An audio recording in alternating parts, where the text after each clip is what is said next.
میں ہوں ڈاکٹر شعیب اور آپ دیکھ رہے ہیں صحت کی بات ڈاکٹر شعیب کے ساتھ۔ سب سے پہلے میں آپ کو اپنا تعارف کرا دوں، میرا نام ہے محمد شعیب اور میں نے کنگ ایڈورڈ میڈیکل کالج سے اپنی ڈاکٹریٹ مکمل کی اور میرا شعبہ مسلز اور جوائنٹس کے علاج کے بارے میں ہے۔ اس وقت میں اقبال پولی کلینک قصور میں اپنی سروسز دے رہا ہوں۔ اچھا، آج کا جو ٹاپک ہے وہ ہے روزہ اور اس کے جسمانی فوائد۔ اس وقت رمضان المبارک کا مہینہ چل رہا ہے، جیسا کہ قرآن پاک میں آیا ہے کہ روزہ تم پر اس لیے فرض کیا گیا ہے کہ تاکہ تم پرہیزگار بن جاؤ۔ دیکھیں، اس کو دو نظریے سے لیں۔ ایک یہ ہے کہ ہم اسلامی نقطہ نظر سے دیکھیں تو ہم گناہوں سے بچیں گے، برائیوں سے بچیں گے،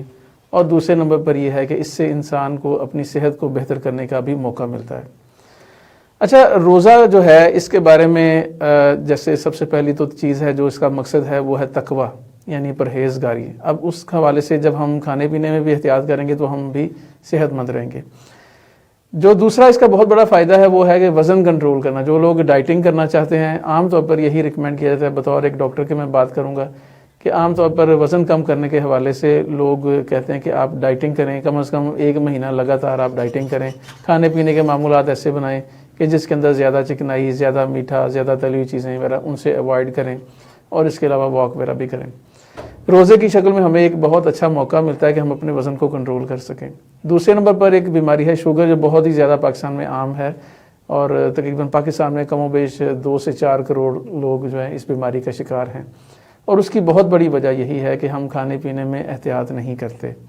اور اس کے علاوہ ہمارے یہاں کو چلنا پھرنا کوئی نہیں ہے۔ اس کے علاوہ بلڈ پریشر کے حوالے سے بھی روزہ ہمیں بہت بڑی ایک فائدہ مند چیز ہے، کیونکہ جب ہم کھانے پینے میں احتیاط کریں گے تو ہمارے جسم میں اضافی چکنائیاں جمع نہیں ہوں گی، جس کی وجہ سے پھر ہمارے جسم میں کولیسٹرول کا مسئلہ نہیں بنے گا۔ اس کے علاوہ یہ ہے کہ انسان کو بہت سارے ویسٹ مٹیریلز ہیں جن کو جسم میں سے نکالنے میں مدد ملتی ہے۔ جس وقت ہم روزہ رکھتے ہیں تو اس کی وجہ سے پھر ہم جب سارا دن کچھ کھائیں پیئیں گے نہیں تو پھر جو چیزیں ہمارے جسم میں اضافی جمع ہو چکی ہیں ان کو استعمال کیا جائے گا۔ اس کے ساتھ ساتھ دیکھیے، جب انسان روزہ رکھتا ہے تو اس کے اندر صبر اور شکر گزاری بھی آتی ہے۔ شکر گزاری اور صبر انسان کو ایک زندگی میں سکون دینے کے لیے بہت ہی ضروری چیز ہے۔ اس لحاظ سے دیکھا جائے تو روزہ جو ہے انسان کو مطمئن کرنے کے حوالے سے، زندگی میں سیٹسفائیڈ رہنے کے حوالے سے بھی کافی مدد کرتا ہے۔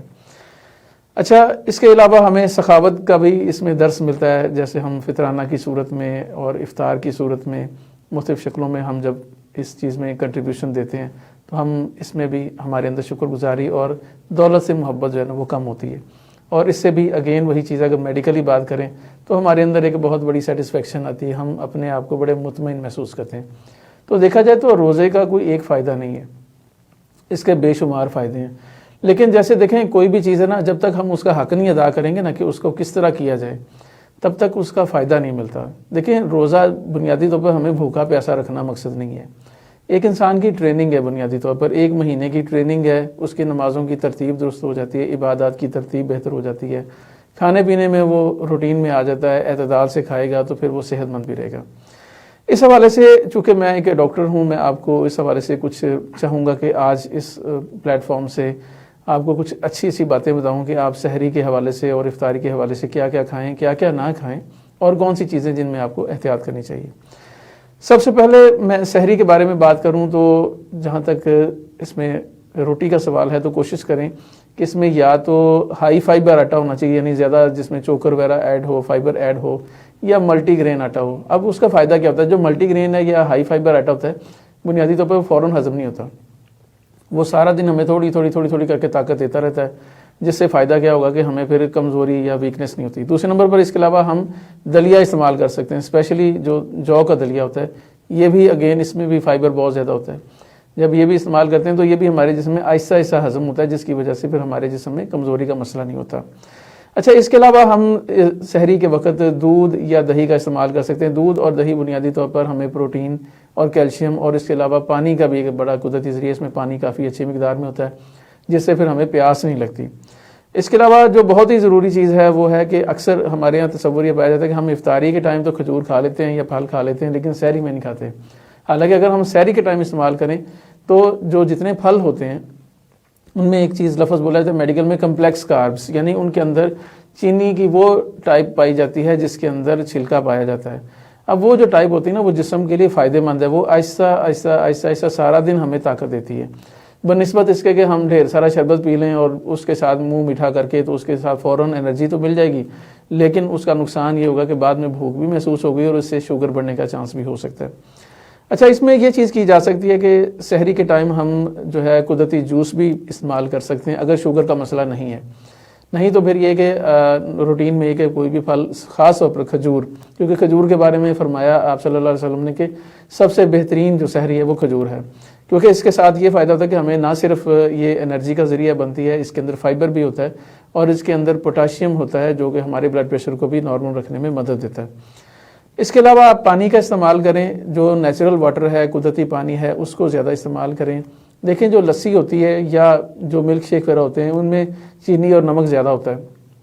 اس کے دو نقصان ہوں گے۔ زیادہ نمک یا چینی لینے سے پھر یہ ہوتا ہے کہ کچھ دیر کے بعد انسان کو پیاس زیادہ لگنے لگ جاتی ہے، لیکن جو سادہ پانی پئیں گے، سمپل پانی پئیں گے، اس کے ساتھ یہ ہوتا ہے کہ پیاس نہیں لگتی۔ اس کے ساتھ یہ کہ جسم کو سارا دن پانی کی کمی بھی دور رہتی ہے، لیکن اس کے ساتھ ساتھ یہ ہے کہ اس کو پیاس کا احساس بھی کم ہوتا ہے۔ اس کے علاوہ یہ کہ آپ سحری کے ٹائم جو ہے مطلب چائے بھی استعمال کر سکتے ہیں، کافی بھی کر سکتے ہیں، لیکن اس کو بہت کم مقدار میں کریں، کیونکہ جو چائے اور کافی ہوتی ہے یہ عام طور پر پیشاب آور ہوتی ہیں اور اس کی وجہ سے پانی کی کمی ہونے کا چانس ہے۔ اچھا، اس کے بعد آتے ہیں کہ ہم دوسری بات پہ کہ جو کون سی چیزیں جو سحری میں نہیں لینی چاہیے۔ اس کے حوالے سے سب سے جو ضروری چیز ہے کہ تلی ہوئی چیز نہ کھائیں، اس میں فرائز وغیرہ، تلی ہوئی چیزیں، برگر وغیرہ یا اس طرح کا سامان بالکل نہ لیں، کیونکہ جو تلی ہوئی چیزیں ہوتی ہیں وہ نیچرلی بہت زیادہ پیاس لگاتی ہیں۔ اس کے علاوہ زیادہ نمک والی چیز ہے، اس سے بھی احتیاط کریں، جیسے میں نے پہلے بھی بات کی کہ نمک جو ہوتا ہے یہ جسم میں پانی کو کم کرتا ہے۔ اس کے علاوہ آپ زیادہ اسپائسی چیزیں، زیادہ مسالہ دار چیزیں جیسے کوئی باربیکیو ٹائپ ہے، ایسی چیز جو ہے نا آپ سحری میں نہ استعمال کریں۔ اس کے علاوہ بہت زیادہ میٹھا، بہت زیادہ چینی والی چیز ہے، جیسے آپ صبح کے ٹائم کو چینی والے چاول یا گڑ والے چاول ایسی چیز رکھ لیں گے، وہ بھی آپ کو سارا دن پیاس لگائیں گے۔ اس کے علاوہ نان، جو نان ہوتا ہے اس کے اندر بالکل فائبر نہیں ہوتا، بنیادی طور پر جو میدا ہوتا ہے اس کے اندر فائبر بالکل نہیں ہوتا، جس کی وجہ سے وہ بھی آپ کو بہت زیادہ پیاس لگائے گا۔ اس کے علاوہ جو بیکری کا سامان ہے جس میں بند ہے، رس ہے، ایسی چیزیں وہ بھی سحری کے ٹائم نہ لیں، کیونکہ یہ بھی قدرتی طور پر ایسا ہے کہ پانی چوستی ہیں اور جس کی وجہ سے انسان کو پیاس زیادہ لگ جاتی ہے۔ اور اس کے علاوہ پھر جیسے میں نے پہلے بھی ذکر کیا کہ بہت زیادہ فرائی کی ہوئی سبزیاں جو ہوتی ہیں یا دال ہے، یعنی سالن بھی لیں تو شوربے والا لیں، تری والا لیں، وہ ایسی چیز لیں گے تو اس کا فائدہ یہ ہوگا کہ وہ کہ نیچرلی اس میں پانی زیادہ ہوتا ہے، جس کی وجہ سے آپ کا منہ کم سوکھے گا۔ کوشش یہی کریں کہ سحری کے ٹائم لیکوڈ کی شکل میں زیادہ چیزیں ہوں اور فروٹس کی شکل میں زیادہ چیزیں ہوں، تاکہ آپ کو سارا دن وہ آسانی رہے۔ لیکن یہ کہ آپ پانی کو بہت زیادہ حد سے زیادہ نہ استعمال کریں۔ صبح پانی کی کمی کو دور کرنے کے لیے آپ افطاری کے بعد وقفے سے تھوڑا تھوڑا پانی پیتے رہا کریں، کیونکہ اس کا فائدہ یہ ہوگا کہ آپ کے پانی کی کمی بھی دور ہو جائے گی، لیکن یہ کہ آپ کے معدے پہ بوجھ نہیں بنے گا۔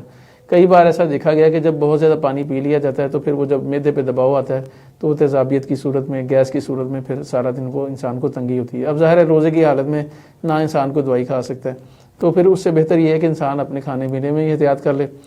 اچھا، اس کے بعد جو بڑی ہی اہم چیز ہے جو بہت ہی کم لوگ کرتے ہیں، جب سحری کر لیں تو اس کے بعد چلنا پھرنا ضرور چاہیے، تھوڑی سی چہل قدمی ضرور کریں، کم از کم اتنا ضرور چلیں کہ آپ کو ڈکار آ جائے، جسم میں سے ہوا خارج ہو جائے، تاکہ آپ کا کھانا جو ہے وہ پروسیسنگ کے عمل میں آ جائے۔ دیکھیں اس کی بڑی اچھی چیز یہ ہے کہ جیسے مرد حضرات ہیں تو وہ یہ کہ جب سحری کر لیں تو مسجد تک پیدل جائیں، پیدل ہی آئیں، اور کوشش کریں تھوڑی سی دور والی مسجد تک چلے جائیں تاکہ آپ کو چہل قدمی کا ایک اچھا موقع مل جائے۔ لیڈیز ہیں تو فوراً لیٹنے کی بجائے یہ کہ تھوڑا بہت سمیٹ لیں، کوئی اور کام کر لیں، تاکہ وہ تھوڑا سا ان کا گریوٹی کی وجہ سے بھی کھانا نیچے کی طرف چلا جائے، زمین کی کشش کی وجہ سے بھی نیچرلی چیزیں نیچے کی طرف جاتی ہیں۔ اچھا، اب اس کے بعد ہم بات کریں گے افطار کے بارے میں۔ افطار میں بھی اگین ہمارے یہاں کہ بہت ہی غلط ایک کلچر پایا جاتا ہے، جس میں یہ ہوتا ہے کہ جب انسان سارے دن کا بھوکا ہوتا ہے اس کے بعد پھر وہ کیا کرتا ہے کہ وہ ایک دم پکوڑے سموسے اور پلیٹ بھر لیتا ہے، تاکہ اس کے ساتھ پھر ساری نمکیات اور ساری چینی اور ساری شدید قسم کی چکنائیاں وہ ایک دم میدے میں ڈال لیتا ہے۔ میدا پہلے ہی خالی ہوتا ہے، اس کی وجہ سے کیا کہ میدے میں تیزابیت اور اس طرح کے مسئلے زیادہ ہوتے ہیں۔ لیکن اس میں جو آئیڈیل بات کروں نا تو یہ ہوتا ہے کہ جو اس کے اندر ایک ہمیشہ کہا جاتا ہے کہ اس کے اندر آپ ایک پلیٹ جو ہے اس کے اندر ملٹی کوارٹر ایک لفظ بولا جاتا ہے، وہ پلیٹ بنائیں۔ ملٹی کوارٹر کا مطلب یہ ہے کہ آپ کی جو پلیٹ کے اندر فروٹس بھی شامل ہوں، اس کے اندر تھوڑا بہت نمکین بھی شامل ہو، اس میں تھوڑا سا پروٹین والی چیزیں بھی شامل ہوں، اور پروٹین میں جیسے گوشت ہے اور ان سے بنی چیزیں یا قیمہ وغیرہ ایسی چیزیں بھی کر سکتے ہیں. اور اس کے ساتھ ساتھ آپ لیکوڈ کے طور پہ کوشش کریں قدرتی جوس یا سکنجبین یا سادہ پانی جو ہمارا اویلیبل ہوتا ہے وہ ساتھ رکھیں. دیکھیں اب مسئلہ کیا ہوتا ہے کہ جب ہم صرف خشک چیزیں کھائی جائیں گے یا تلی ہوئی چیزیں کھائی جائیں گے تو نتیجہ یہ ہوگا کہ ہمیں بہت زیادہ پیاس لگے گی، اور اس کے بعد پھر کیا ہوگا جب ہم زیادہ پانی پیتے ہیں تو اس کی وجہ سے معدہ بھاری سا ہو جاتا ہے. اور اس کے بعد کئی بار ایسا ہوتا ہے، میں ایک ڈاکٹر ہوں، میں دیکھتا ہوں کہ لوگ کیا ہوتا ہے کہ اس کے بعد افطاری کے بعد ہاسپٹل میں پہنچ جاتے ہیں، کہتے ہیں جی کو کچھ ہو رہا ہے، الٹی آنے کو کر رہی ہے. تو یہ چیز جو ہے نا یہ ہیبٹ ایک اچھی نہیں ہے. اس میں کوشش کریں کہ سب سے پہلے تو افطاری کے لیے جیسے سنت بھی ہے کہ کھجور سے افطاری کریں تاکہ آپ کو فوری انرجی بھی ملے، اور اس کے ساتھ ساتھ آپ فروٹ ویسے کھا لیں یا فروٹ کی چاٹ بنا لیں. اس کے علاوہ آپ چنا چاٹ بنا سکتے ہیں، اس کے علاوہ آپ دہی بھلے بنا سکتے ہیں، لیکن یہ کوشش کریں کہ بازار کی بجائے گھر میں بنائیں تاکہ یہ چیزیں کم مثالوں میں بنیں، اور دوسرے نمبر پر ان کی ہائیجین یعنی ان کی صفائی اچھی ہو. دیکھیں برتنوں کا صفائی کا سب سے بڑا مسئلہ ہے.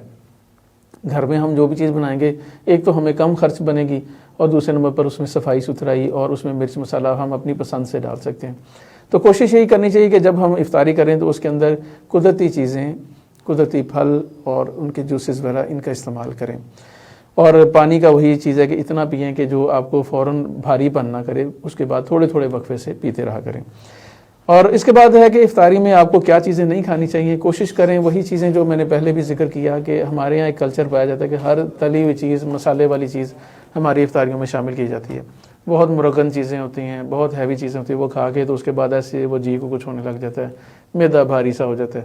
کوشش کریں، دیکھیں ایک چیز کو جب آپ تھوڑا تھوڑا کر کے استعمال کریں گے تو اس کے ساتھ فائدہ یہ ہوگا کہ وہ آپ کے لیے بوجھ نہیں بنے گی. آپ جب افطاری کریں تو کوشش کریں اس ٹائم آپ پہلے کھجور کا استعمال کر لیں، ساتھ آپ فروٹ لے لیں، سکنجبین یا پانی پی لیں. اس کے بعد آپ کیا کریں کہ نماز پڑھ لیں. پہلے نماز پڑھ کے تو اس کے بعد تھوڑا سا پہلا والا کھانا نیچے چلا جائے گا، کچھ انرجی لیول بہتر ہو جائے گا. اس کے بعد پھر آپ کھانے کے طور پہ روٹی وغیرہ کھا لیں یا جو بھی گھر میں چیز پکی ہو، لیکن کوشش کریں کہ اس کو ہیوی نہ کریں. دیکھیں روزے کا مقصد کبھی بھی یہ نہیں ہے کہ آپ اس کو اتنا زیادہ ٹائٹ کر کے کھانا شروع کر دیں کہ جس کے ساتھ آپ کو بیماریاں لگنی شروع ہو جائیں. اچھا، اس کے علاوہ جو میں چاہوں گا کہ آپ کو بتاؤں کہ اس میں ایک بڑی عام ہمارے یہاں پریکٹس پائی جاتی ہے کہ دودھ سوڈا بنا لیا یا کوئی کولا ڈرنکس ساتھ رکھ لیے، کوئی بھی کولا ہو سکتا ہے. تو مسئلہ یہ ہوتا ہے کہ ان کے اندر چینی اور کاربونیشن کی ہوتی ہے چونکہ ان کے اندر، اس کی وجہ سے نقصان یہ ہوتا ہے کہ وہ پھر ہمارے معدے کو ڈسٹرب کر دیتے ہیں اور اس کی وجہ سے معدے کی بیماریاں طرح طرح کی جنم لیتی ہیں. کوشش کریں کہ جتنا بھی ہو سکے قدرتی چیزیں کھایا کریں. سحری اور افطاری میں کبھی بھی وہ چیز نہ لیں جو کہ آرٹیفیشیل ہو. آرٹیفیشیل چیزوں میں نمک کا استعمال، چینی کا استعمال زیادہ کیا جاتا ہے، اس لیے وہ عام طور پر بعد میں بھاری پن کرتی ہے. اب اسی طرح سے جیسے میں نے بتایا پہلے کہ سحری کے بعد چلنا چاہیے، اسی طرح افطاری کے بعد بھی آپ تھوڑا سا چہل قدمی کریں، تھوڑا تھوڑا کر کے کھانا کھائیں، اس کو ڈائجسٹ کریں تاکہ آپ کو وہ ہضم ہو جائے. امید ہے آج کا پروگرام آپ کو کافی پسند آیا ہوگا. انشاءاللہ تعالیٰ اگلی دفعہ میں کوشش کروں گا کہ شوگر کے مریضوں کے حوالے سے سحری اور افطاری کے حوالے سے کیا کیا ہونا چاہیے اور کیا نہیں ہونا چاہیے، اس کے اوپر انشاءاللہ تعالیٰ میں تیاری کر کے آؤں گا. اگلی دفعہ آپ کو اچھا سا ایک اور پروگرام دوں گا. اپنا اور اپنے پیاروں کا خیال کریے اور مجھے دیجیے اجازت. اللہ حافظ.